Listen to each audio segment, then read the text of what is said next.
Well, hi, everybody. I'm Don Stewart, and welcome to our second edition of Breaking News for this Thursday, the 4th day of December, 2025. And the latest headlines continue to bring us further information on what is taking place in Israel and elsewhere at this moment with respect to last day's Bible prophecy. So let's get to the stories. First of all, from Israel National News, Trump's peace plan is on life support. Well, this is not exactly a headline for us, but some of the websites are finally starting to catch up with the idea that it's going nowhere. It's an Israeli website too, Israel National News. Jewish News Syndicate says declassified files expose Hamas's grip on the non-government organizations in Gaza. Now, this isn't exactly a news flash either. We've known that for a long period of time that these different organizations working in Gaza are all shills of Hamas. But the sad thing is, like we're going to say, the world doesn't hear about that because the only people that promote this story are the Israeli sites. You don't want to see it on any other secular site or any other news network because it's not anti-Israel. All right, now an important story from Israel National News. The IDF has struck Hezbollah weapons caches in southern Lebanon. Now, remember, we've been talking about this. It's very dicey there.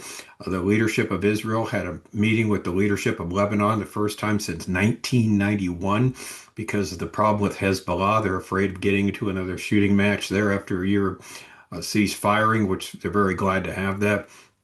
So this is a dicey story. We'll get to that.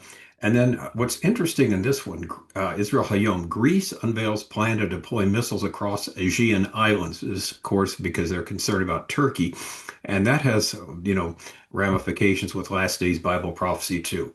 All right, so things continue to heat up for Israel as we draw closer to the second phase of the Trump peace plan. And our first story emphasizes that from Israel National News, Trump's Gaza peace plan is on life support. Amit Segal warns that Trump's Gaza initiative is rapidly unraveling, citing Hamas's refusal to disarm and the near inevitability of renewed fighting. Okay. Israeli senior political analyst Amit Segal warned that U.S. President Donald Trump's Gaza peace plan is collapsing, writing in a post on X that the initiative is on life support. Segal said that despite Trump's insistence that the plan's second phase is going to happen pretty soon, the reality on the ground suggests otherwise. According to Segal, Hamas refuses to disarm, and no other country than Israel is willing to enter the Gaza Strip to confront the terror group, making the resumption of fighting almost inevitable. We've been saying that for months here. Actually, he argued that Trump faces a political dilemma, and he sure does. And this is the important part of this story. After repeatedly presenting his Gaza plan as historic and transformative, how does he walk that all back? How can you walk back these comments? How he's bragged about 59 countries. We saw that today, or was it yesterday, about, supported his peace plan. He's bringing peace to the Middle East. How do you walk something like that back?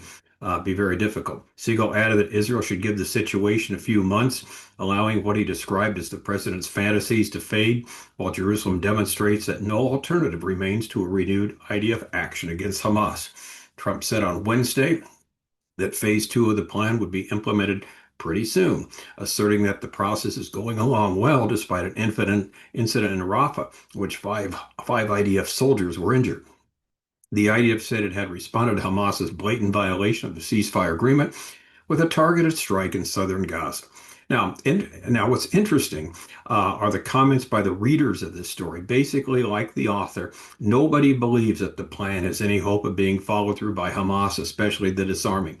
They all think, as we do, that Israel will have to soon step in militarily if the U.S. doesn't try to block them from doing it. That, of course, is the big worry. If Trump keeps that fantasy, well, we got a peace going on, you can't get in there and fight with Hamas. We'll see what happens, but it's a great unknown. It's really something that we don't know what's going to happen in the short term. The good news is we know what's going to happen in the long term from Scripture. Headline two, declassified files expose Hamas's grip on non-government organizations or NGOs in Gaza. This is from the Jewish News Syndicate. NGOs in Gaza are part of an institutionalized framework of coercion that serves the terrorist group's objectives, according to a new report by an NGO monitor. Hamas Interior Ministry documents that are taken from the Gaza Strip shed new light on the methods the terror group used to exert control over foreign aid groups, NGO Monitor revealed in a report on Wednesday. The documents reveal that NGOs were complicit in this regime, hiding or downplaying Hamas abuses, acquiescing to its demands, according to the report titled Puppet Regime: Hamas's Coercive Grip on Aid and NGO Operations in Gaza. The Arabic documents were recently declassified by the Israeli Defense Force. They cover the years from 2018 to 2022 and originate with Hamas's Interior Security Mechanism, a unit within the Hamas Ministry of Interior and National Security. The documents prove, which again not surprised us, that the NGOs in Gaza are not independent, said NGO Monitor, but part of an institutionalized framework of coercion, intimidation, surveillance that serves Hamas's terror objectives. We have long known that Hamas has manipulated humanitarian NGOs in Gaza to impose their control over the population, facilitate terror. Gerald Steinberg, founder and president of NGO Monitor, told the Jewish News Syndicate. However, the documents demonstrate that the extent of this control and the mechanism Hamas used, as well as the degree of cooperation by the NGOs, was far beyond the scope of our expectations. Perhaps the most invasive and egregious mechanism used by Hamas was its quote-unquote guarantor system. It was an attempt, largely successful, to ensure that the terror group had an operative placed at a senior level position inside every NGO. Let's read that one again, okay? The terror group had been ensured they had an operative place at a senior level position inside every single non-government organization there in Gaza. Guarantors were local Gazans approved by the interior minister, who acted as middleman between Gaza and the NGOs. Hamas required these individuals to hold top spots such as director, deputy director, guaranteed Hamas's say over key decisions. All right, well, this is not really news to anyone, except the extent of it is news. In one sense, we're not surprised.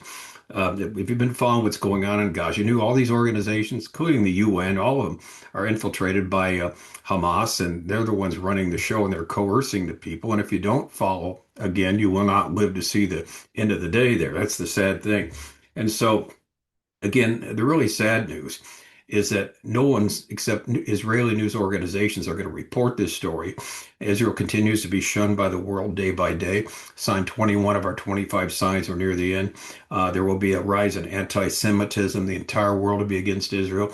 And isn't that the truth? Book is a free download from our website, Educating Our World, under the heading of Bible Prophecy. All right, let's move to headline number 3. And this is from Israel National News. This is another worrisome story. The IDF strikes Hezbollah weapons caches in southern Lebanon. The IDF struck several weapons storage facilities belonging to Hezbollah located in the heart of civilian population. This was today, Thursday. It struck several of these storage facilities in southern Lebanon. And according to the IDF, these weapons storage facilities were located in the heart of civilian population. This is yet another example of Hezbollah's cynical use of Lebanese civilians as human shields and continued operation from civilian areas. And that's what these people do. Iran did it, but mostly you see it there in the countries that border Israel. Hamas, of course, in Gaza. You've got in Lebanon. The PLO used to do that same thing. They'd use the people as human shields. And so their storage facilities, they would shoot from mosques, they would shoot from kindergartens and places like that. So there would be collateral damage, and then they could blame Israel. The military stressed that prior to the strike, steps were taken to mitigate harm to civilians, including advance warnings to the population, the use of precise munitions, aerial surveillance, and additional intelligence. The IDF reiterated that the presence of the weapons storage facilities constituted a violation of the understandings between Israel and Lebanon. Now, this story illustrates the urgency of a previous story that we did. Lebanon and Israel are having high-level meetings to deal with the problem of Hezbollah. No country, neither of these two countries wants to see the fighting resume, but Hezbollah is now backing down from rearming and getting ready to fight another again. And remember, they're merely a surrogate of Iran. Iran is pulling the strings here as they are in Gaza, and so they are the ones causing the problem. So Israel right now has a temporary peace. They've had it for a year on the north, and they've had it for what, a month plus on the south with Gaza. But it looks like in both cases, it's going to heat up very, very soon. So they could be finding themselves fighting again like they did back in October 2023, both in the north and in the south. We'll keep you posted on all this. Now, this last headline is fascinating with respect to last day's Bible prophecy also. Greece unveils plan to deploy missiles across the Aegean islands. This is from the website Israel Hayom. Greek defense minister has revealed a plan to deploy missiles across the Aegean islands, calling Turkey the greatest threat. Large part of the Greek weapon systems are expected to come from Israel as part of a major deal. Turkish defense minister on Thursday sharply rejected statements by Greek defense minister Nikos Dendias, who over the weekend unveiled a plan to deploy missile batteries across hundreds of islands in the Aegean Sea. That's quite a feat, wouldn't it be? Hundreds of islands in the Aegean Sea to put missile batteries on all these islands, described Turkey as their greatest threat. A ministry spokesman in Ankara told reporters that the Turkish military has the strength and determination to thwart any threat directed at our country. Over the weekend, Dendias presented Achilles' shield, a major shift in Greek security doctrine that would place these batteries on hundreds of these Aegean islands. We will seal the Aegean from the ground, he said in a Friday speech, calling Turkey the greatest threat to Greece. Greece is defending itself, and Turkey is the one issuing threats, he declared. According to him, the country that represents the most tangible threat to us is producing drones. That's Turkey, of course. Based on the information we have, it has more than 1 million drones ready at this moment. Can you imagine that? 1 million drones, and they can all hold ordnance. They can all hold, of course, weapons, bombs, munitions. A significant portion of the weapon system for Greek plan is expected to come from Israel, reflecting deepening defense ties between interesting Israel, Greece, and Cyprus, who share long-standing hostilities with Turkey, as does Israel. Now, as we've talked about before, Israel was not always like this. Israel and Turkey were greatest of friends until recently, the last 10 years or so. The Israelis took their vacations to Turkey. We had a tour a number of years ago to Turkey, and they were still friendly with Israel at that time, but it was changing. It was changing simply because of Erdogan. He sees himself as the Sultan, the new Sultan, the head of the Muslim world. And again, Greece is not Muslim, it's Christian. And so they've been fighting it out, for ever and a day, it seems here. So anyway, there's this long-standing hostility. The reports say Jerusalem and Athens are negotiating a deal worth approximately $3.5 billion with a B dollars that would include air defense systems built by Israel's Rafael Advanced Defense Systems and Israel's aerospace industry Spider Barak, MX, and David's Sling. All right. Turkey remains a threat to Greece as well as to Israel, and Greece will likely be, excuse me, a major player in last day's Bible prophecy, though not specifically mentioned by name. Now, why do I say that? The reason being is it is possible the final Antichrist will arise from that country. We've talked about this before.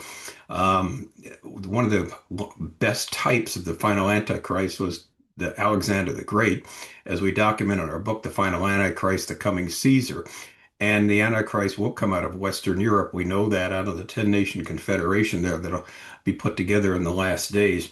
And it makes sense on a lot of areas that to happen. So Greece will be a major player. They'll be part of this confederation anyway in the last days, that the final Antichrist and the false prophet will take over. Now, so if you're interested in finding more about that, see our book, The Final Antichrist, The Coming Caesar. It too is a free download from our website, Educating Our World, under the heading of Bible Prophecy. So as always, much going on. You never know from moment to moment what's going to happen next. But it's still dicey for Israel with respect to, like this first story said, the peace plan is an illusion. You've got problems with Lebanon again, Hezbollah, Lebanon fighting. Then you got the non-government organizations there, plenty of them in Hamas with Gaza working with Hamas. So Israel again is finding itself in a pickle. And the big question is, what will Donald Trump do? Will he eventually support Israel taking over Gaza and disarming Hamas? And that is what we just don't know. It's the big unknown. We will keep you posted. I'm Don Stewart. Thank you so much for watching. Until next time, as always, may the Lord richly bless.